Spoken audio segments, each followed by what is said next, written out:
Hello, welcome back to my channel. Today I'm reacting to why elves and dwarves don't like each other. I always wanted that, so let's see why they don't like each other. Middle-earth, it's not possible to say that the elves and the dwarves have been particularly fond of each other since their first encounter. Elves generally don't take much interest in or place importance on races other than their own, but their attitude towards humans is notably different from their attitude towards dwarves. Likewise, while dwarves jealously guard their values against other races, they are still more harsh towards elves than they are towards humans. So, what is the cause of the animosity between these two races? Good question. Hello everyone and welcome to Middle-earth Tales. I am Dragon. Today I'm going to talk about why elves and dwarves don't like and trust each other. The foundational differences between these two races can be traced back to a time before their very creation. Before the world of Arda, encompassing Middle-earth, took shape, Ilúvatar and the Ainur he birthed participated in a harmonious performance in the timeless halls. Each Ainu infused this celestial music with their unique essence, and upon its culmination, a vision of a world materialized in the void. While every Ainu played a role in shaping this vision, it was Ilúvatar's will that breathed life into it. As the music unfolded, it became evident to the Ainur that the elves would be the first of Ilúvatar's children to grace this world, followed by men. Yet the creation of these races was solely the handiwork of Ilúvatar, untouched by any Ainu's influence. As the world took shape, several Ainur descended from the timeless halls to dwell upon it, adopting the title of Valar. Aule was among this esteemed group. Alongside Manwe and Ulmo, he shouldered immense responsibilities, laboring to prepare the world for the anticipated arrival of the children. Once their monumental task neared completion, the weight of waiting began to press upon Aule's heart. He observed Ilúvatar's creation with the innocent wonder of a child watching their parents craft. His intentions were pure, devoid of any malevolence. In a secluded chamber, driven by his longing, he fashioned beings of his own, the dwarves. Reflecting Aule's own affinities, these beings bore a deep connection to the stone, earth, mountains, and minerals. Yet, unlike Ilúvatar, Aule's love was primarily reserved for the tangible elements of the world, rather than its living inhabitants like animals, plants, or the forests. This inherent bias was mirrored in the dwarves he birthed. However, these initial creations were but hollow vessels, devoid of true consciousness. For even a being as powerful as an Ainur lacked the divine capability to breathe genuine life and sentience into a creation. While Aule was secretly shaping the dwarves, Ilúvatar in his infinite wisdom was fully aware of this attempt. Ilúvatar called out to him and asked him why he had attempted such a thing. Filled with remorse, Aule wanted to smash his creation. Yet unbeknownst to him, Ilúvatar had already infused the dwarves with life. However, in this... So Ilúvatar already knew, and then he put life into them without the other guy knowing. act, Ilúvatar opted not to modify their essence, preserving them just as he had conceived. Then he declared, "When the time comes I will awaken them, and they shall be to thee as children, and often strife shall arise between thine and mine, the children of my adoption and the children of my choice." So, right from the moment of creation, Ilúvatar had given a hint that the elves and dwarves might not get along well. After the dwarves awakened, they became just like Aule, a people who loved metals, stones, and mountains, but didn't particularly cherish forests, animals, or trees. Moreover, they were mortal, and this world was but a temporary abode for them. But elves possess the gift of immortality. So basically, the elves like all nature, and the dwarves just like mountains and stone and gold, obviously. So that's the main problem between them. The ones like the first, the others do not. Okay. Even in death, they remain tethered to the world, journeying to the halls of Mandos, only to be reborn later. For the elves, Arda isn't merely a temporary abode, it's an eternal home. Their souls resonate with the mountains and valleys, but perhaps even more profoundly with the trees, blossoms, fruits, and creatures of the land. They harbor disdain for those who mar the world they hold so dear, and unfortunately, dwarves often find themselves in this bracket. Yeah, that makes sense. Yet, in spite of these inherent disparities rooted in their origins, it's conceivable that absent certain regrettable incidents, the two races might have cultivated a more harmonious rapport. But as foretold by Ilúvatar, it was almost predestined for tensions to surface. Yes, makes sense.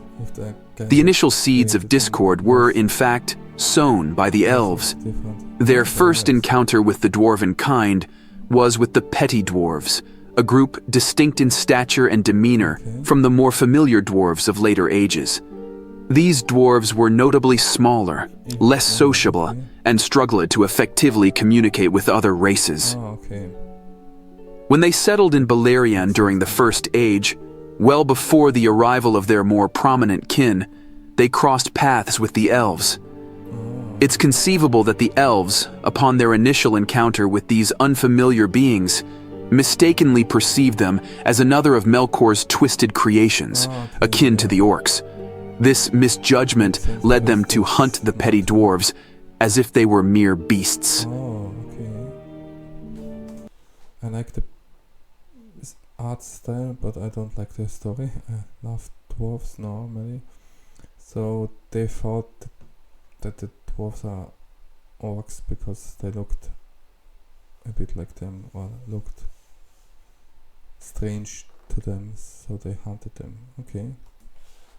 However, as other dwarves ventured into Beleriand and began to carve out their realms, the elves came to a stark realization. They recognized the petty dwarves as kin to the other dwarves, understanding their earlier error in judgment.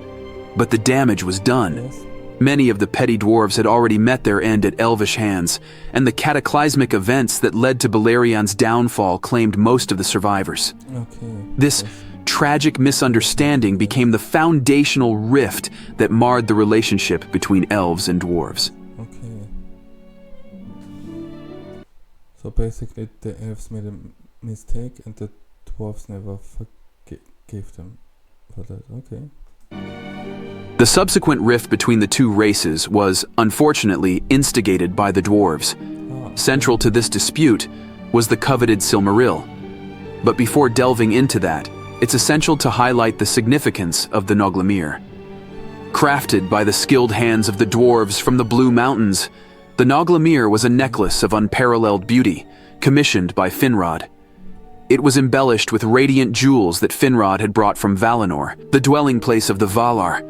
This necklace stands as a testament to the dwarves' unmatched craftsmanship, ranking among the most exquisite pieces ever created by their hands.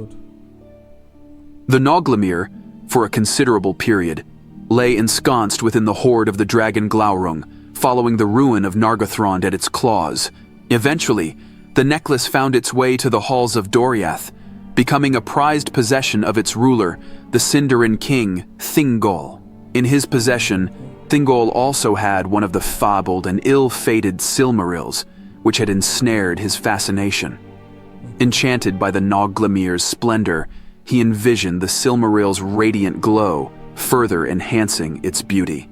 The Silmaril had become an obsession for Thingol, rarely leaving his side. In a fateful decision, he resolved to embed the Silmaril within the Noglamir, intending to wear the combined masterpiece around his neck. Little did he realize that this choice would set in motion a series of events culminating in his tragic end. What happened?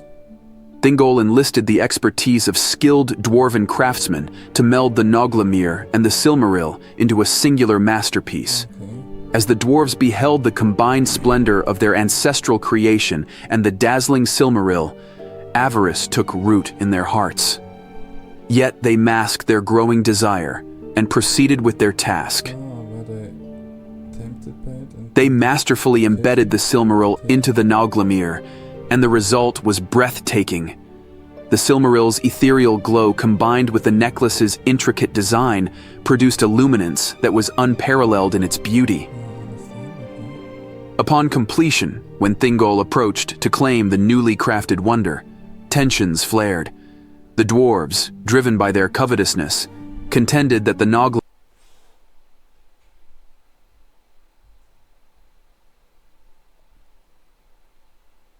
Okay, so basically they didn't want to give it up. originally crafted by their forebears for Finrod, should revert to them, especially since Finrod had passed away, and the necklace had been, in their view, wrongfully displaced. Okay. In their argument, they conveniently sidestepped any mention of the Silmaril, now the centerpiece of the necklace. In a surge of pride, Thingol rose to his full stature, questioning how such uncultured dwarves could dare challenge an elf of his stature and lineage. He didn't hold back, peppering his retort with a barrage of insults. These disparaging words, coupled with the allure of the Silmaril, only stoked the dwarf's rage further. In a fit of fury, they lunged at Thingol, striking him down within his own halls. Realizing the gravity of their deed, they hastily made their escape from Doriath. But news of the king's demise spread swiftly. The dwarves, in their flight, were pursued, and most were cut down before they could reach the safety of their homeland. The Nauglamir, stained with the tragedy of Thingol's end, was retrieved and entrusted to his grieving wife, Melian. Okay. Yet a few of the dwarves managed to evade their pursuers. Upon reaching their kin, they recounted a skewed version of events, painting Thingol as the aggressor who refused to pay them their rightful due and subsequently attacked them. The dwarves, fueled by a mix of anger and the skewed narrative they had been fed, rallied a formidable force and marched upon Doriath. Thought so. The Thousand Caves became the theater of a brutal conflict, with both elves and dwarves shedding much blood. Despite the valiant efforts of the elves, the dwarves emerged triumphant. The once majestic halls of Doriath were ransacked, and the coveted Silmaril was seized.